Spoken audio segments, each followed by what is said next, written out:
जहाँ तक हमारी इन्फॉर्मेशन है शिवा, तुम्हारे ऊपर गोली तुम्हारे गैंग के लोगों ने चलाई है। उनके खिलाफ स्टेटमेंट दो शिवा। इन हरामजादों का कोई दीन अमान नहीं है। हल्दीराम पंडित दे ऑल आर पास्ट। पंडित को गाली मत दो साहब।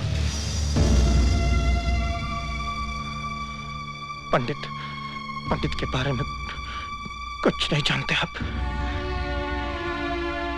वो तो खुद ऐसे जाल में फंसा हुआ है जिसके बारे में उसे खुद भी नहीं मालूम। पंडित की कहानी जानना चाहते हैं आप?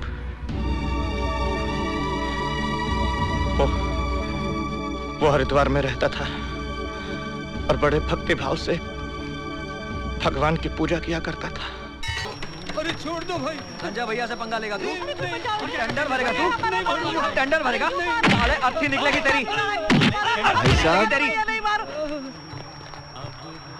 भाई साहब, आप लोग क्यों मार रहे हैं इन्हें? आपको कोई तकलीफ है? चलो जाओ अपने घर जाओ। अगर संजय भैया को पता चल गया ना तो इसके साथ साथ आप भी पिस जाएंगे।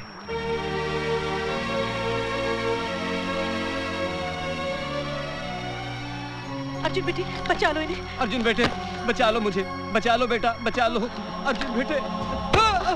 तू अगर ऑफिस में साले टेंडर भरने गया। मारो नहीं। आ गए भैया? हाँ। अर्जुन आज देर कर दी। चाचा जी, रास्ते में मुझे जनार्दन, बिल्लू और शुक्ला मिल गए थे। संजय शर्मा के लोंडों के मुंह तो नहीं लगाना तू।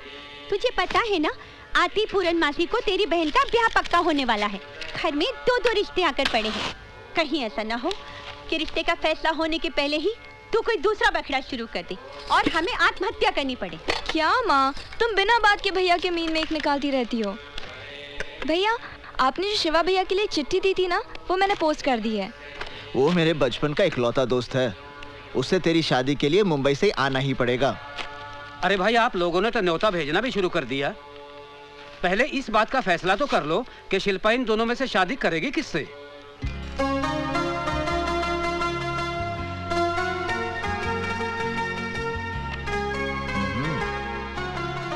चाचा जी, मेरे ख्याल से ये लड़का ठीक रहेगा। जरा मैं भी तो देखूं कौन सा लड़का चुना है तूने शिल्पा के लिए।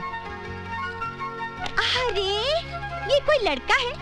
मैंने तो सुना है ये शराबी है, कबाबी है, अय्याश है। हाँ, ये लड़का बहुत अच्छा रहेगा। कहाँ अच्छा लगेगा? इसके नैनक्स तो देखो, कद भी कहाँ इसका ठीक है। कैसी लगेगी ये जोड़ी? जोड़ी बहुत अच्छी लगेगी। अब मुझे क्या तेरी राय से शिल्पा की शादी पक्की करनी है? सुनो जी, मेरी शिल्पा की शादी इसी लड़के के साथ होगी। तो ठीक है, कल मैं जाकर रिश्ता पक्का कराता हूँ। हाँ,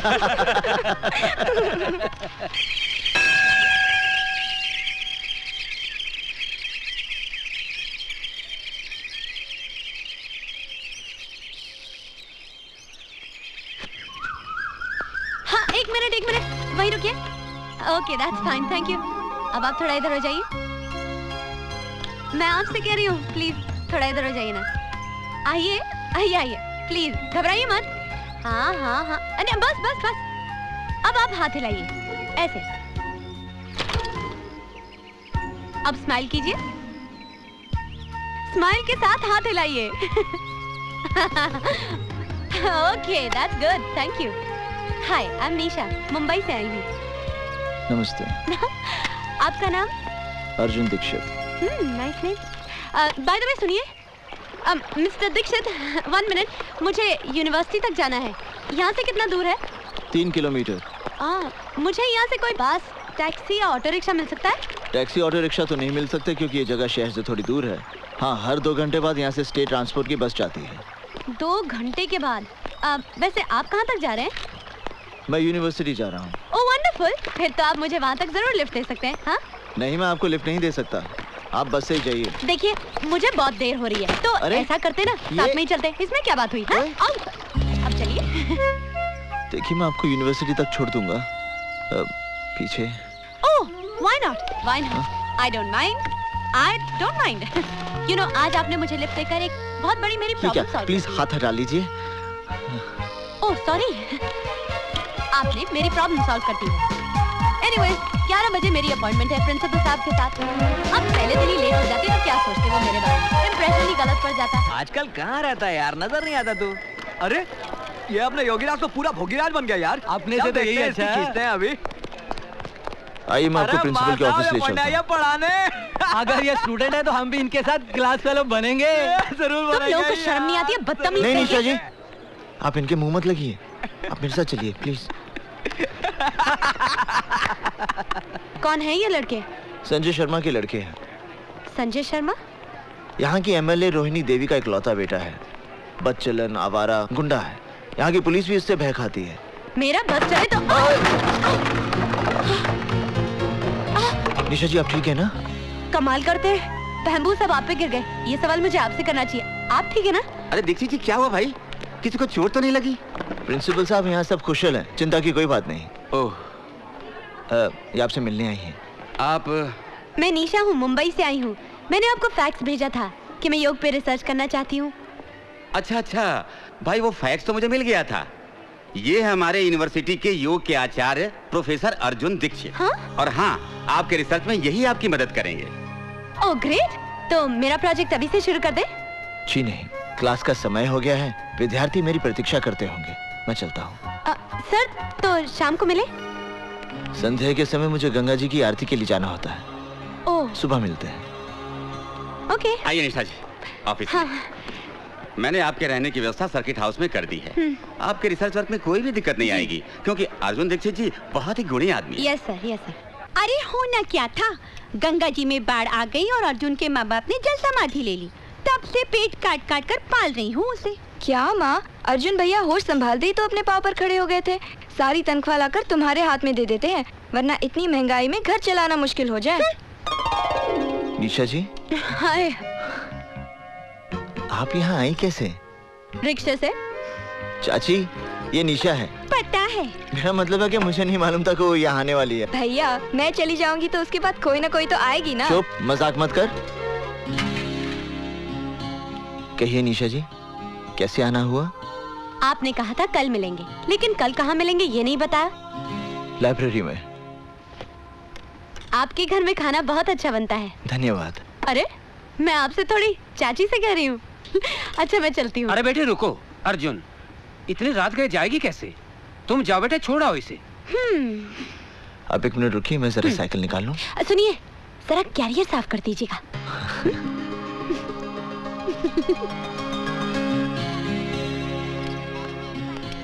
आप मेरी शादी पे जरूर आइए। हाँ हाँ, मैं तुम्हारी शादी पर जरूर आऊंगी। देखिए भूलेंगी तो नहीं? अरे ये भी क्या भूलने की बात है। मैं आपके आने का इंतजार करूंगी। ठीक है, मैं शादी से 2 दिन पहले ही आ जाऊंगी। Okay bye bye. चलिए। हाँ। अरे निशा जी वो क्या? अरे मेरे एक बार साइकिल पर बैठने से आपके कैरियर का ब्रह्मचर्य टूट गया क्या? नहीं, वो क्या है कि मेरा कैरियर खराब हो गया था, मैंने बनने दे दिया है। अगर आप चाहे तो मैं आपको पैदल छोड़ाऊं? नहीं, मैं ठीक हूँ। चलो।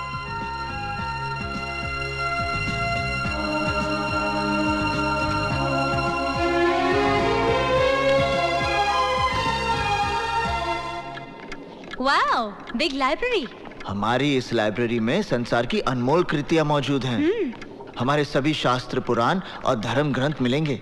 उनका जितना अध्ययन करोगी, जितना मनन और चिंतन करोगी, उतना ही आपके ज्ञान का विकास होगा। कामसूत्र के बारे में आपका क्या ख्याल है सर? जी? कामसूत्र के बारे में? आपको तो लज्जा नहीं चाहिए। लड़की होकर आप काम वासना पर विचार विमर्श करना चाहती हैं?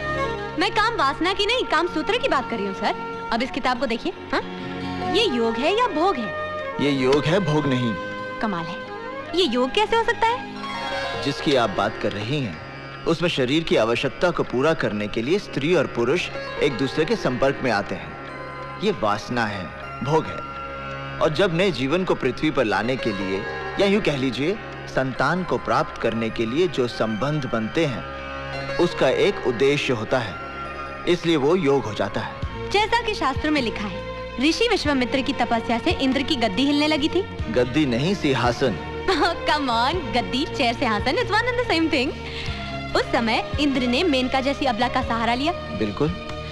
तो फिर ऋषि विश्वामित्र और मेनका के बीच जो संबंध थे, वो योग कैसे हो सकते हैं? वो तो भोग है। नहीं निशा जी, वो योग है, क्योंकि ऋषि विश्वामित्र को पता था कि मेनका से एक बेटी पैदा होगी शकुंतला, और जिससे आगे जाके एक बेटा जन्म लेगा भरत, जिसके नाम से हमारे देश का नाम रखा जाएगा भारत। लेकिन एक बात माननी पड़ेगी सर, कि मेनका ने अपनी खूबसूरती के बल पर विश्वामित्र जैसे ऋषि को अपने वश में कर लिया था। स्त्री सिर्फ अपने प्रेम के बल पर किसी भी पुरुष को अपने वश में कर सकती, और प्रेम का अर्थ ये नहीं जो आजकल के लोग समझते हैं। तो फिर प्रेम का क्या अर्थ है सर? प्रेम का अर्थ है तो आत्माओं का मिलन। माँ साहब, इस यूनिवर्सिटी का नाम बदलकर प्रेम यूनिवर्सिटी कर दें क्या? अगर आप कहें तो इस शहर का नाम बदलवा कर प्रेम नगरिया रखवा दें। चलो निशा। अरे जाइए माँ साहब जाइए, इस कन्या को प्रेम रहस्य तो अब संजय भैया ही समझाएंगे। बहुत जल्द आने वाले हैं वो। एक बात बताइए सर, आप इन लोगों से इतना डरते क्यों हैं? मैं डरता नहीं हूँ, सिर्फ इन लोगों के मुंह नहीं लगना चाहता। चले? चलिए। बहुत बहुत मुबारक हो दीक्षित जी, बिटिया का ब्याह तय हो गया। जी हाँ, रोहिणी जी घर पे नहीं है क्या? होम मिनिस्टर का दौरा होने वाला है ना, उसी के सिलसिले में जरा डीएम के ऑफिस तक गई हैं। अरे वीर सिंह सुखिया, जरा जोर के हाथ मार के चमकाओ गाड़ी। संजय बाबू की गाड़ी एकदम साफ सुथरी दिखनी चाहिए। अगर गाड़ी चमकती हुई नजर ना आई तो 4 गालियां मुझे भी सुननी पड़ेंगी और 10 जूते तुम्हें भी खाने पड़ेंगे।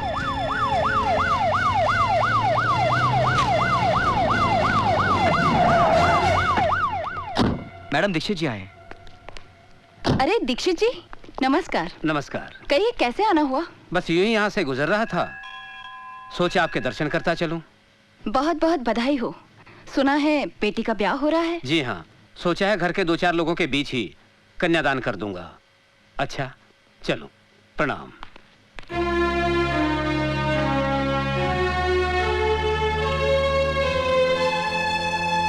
चाचा जी ने कहा विवाह में जरूर आइएगा। अच्छा जी, नमस्ते। नमस्ते।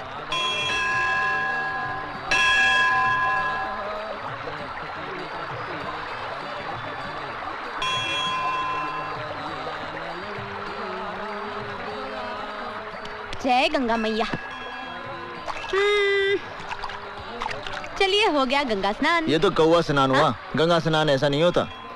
तो फिर कैसे होता है? आप आइए गंगा जल में। नहीं नहीं, मैं फिसल जाऊंगी। अरे आइए आइए आइए आइए। पानी बहुत ठंडा है। हाँ वो तो है। बस बस बस, थैंक यू। पहली डुबकी आपके इष्ट देवता के नाम पर। अच्छा जी।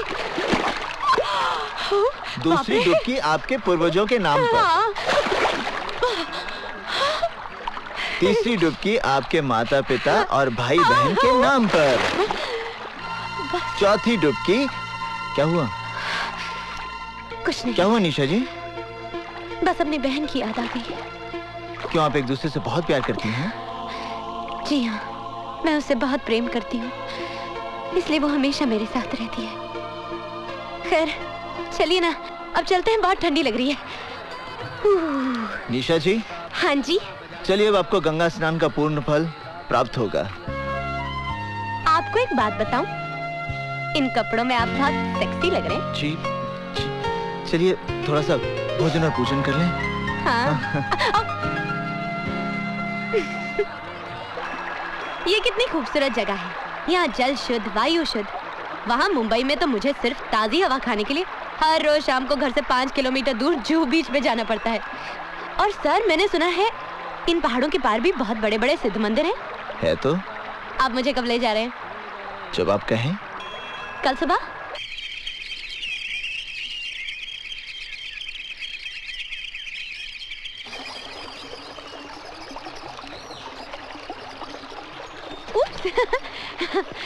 अब कहाँ चलना है? अब हाँ? नदी के उस पार। मैं जरा जूते उतार लूं, नदी को पार जो करना पड़ेगा। पता है। अरे माँ, ये ऑपोजिशन वाले तुम्हारी राजनीतिक छवि खराब करने के लिए मेरा कैरेक्टर असैसिनेशन करते हैं, और उनके बहकावे में आकर तुम भी मुझे गुनहगार समझती हो। गुनहगार समझती नहीं हो, तुम गुनहगार हो। शास्त्री जी के बेटे पर अटेम्प्ट टू मर्डर हुआ, क्या उसमें तुम्हारा हाथ नहीं था? शर्मा कांड, Sangeeta Chopra rape case. Enough माँ, किसी भी केस का प्रूफ नहीं मिला है।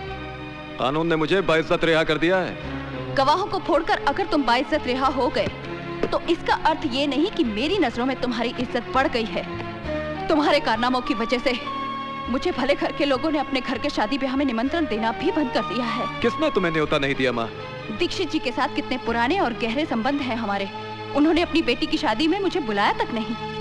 कितने अफसोस की बात है मेरे लिए, और कितने शर्म की बात है तुम्हारे लिए। कुछ खाने के लिए लाऊं? हाँ? चाची मैं अभी आई। मैं तो कहती हूँ बहुत अच्छी लड़की है ये। इधर शिल्पा को विदा कर दो और उधर अर्जुन का ब्याह रचा दो।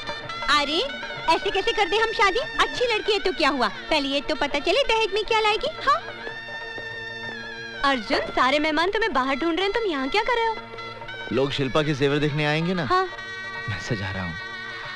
आज शिल्पा की शादी हो जाएगी, उसके बाद तुम्हारी बारी आएगी ना। हाँ घर वालों को तो यही विचार है। अपनी शादी पे मुझे जरूर बुलाना, मैं दुल्हन को अपने हाथों से सजाऊंगी। क्या कहा तुमने? बहुत खूबसूरत लगेगी तुम्हारी दुल्हन।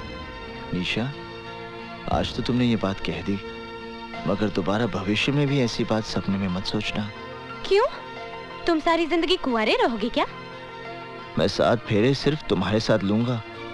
संसार की कोई भी शक्ति तुम्हें मेरी पत्नी बनने से नहीं रोक सकती। मैं मृत्यु को गले लगा लूंगा, पर तुम्हारे बिना जीना मेरे लिए असंभव है। अरे मैं तो मजाक कर रही थी, तुम सीरियस हो गए। मजाक में किसी की जान नहीं ली जाती निशा। अर्जुन, मेरे दिल में तुम्हारे लिए कितनी जगह है ये तो मैं ही जानती हूँ। आप लोगों का कार्यक्रम खत्म हो गया हो तो अर्जुन जी जाके बारातियों को खाना खिला दीजिए। जी। और सुन, तेरे पिताजी ने दहेज में क्या क्या बनाया? ये तो चांदी है, सोना नहीं बनाया।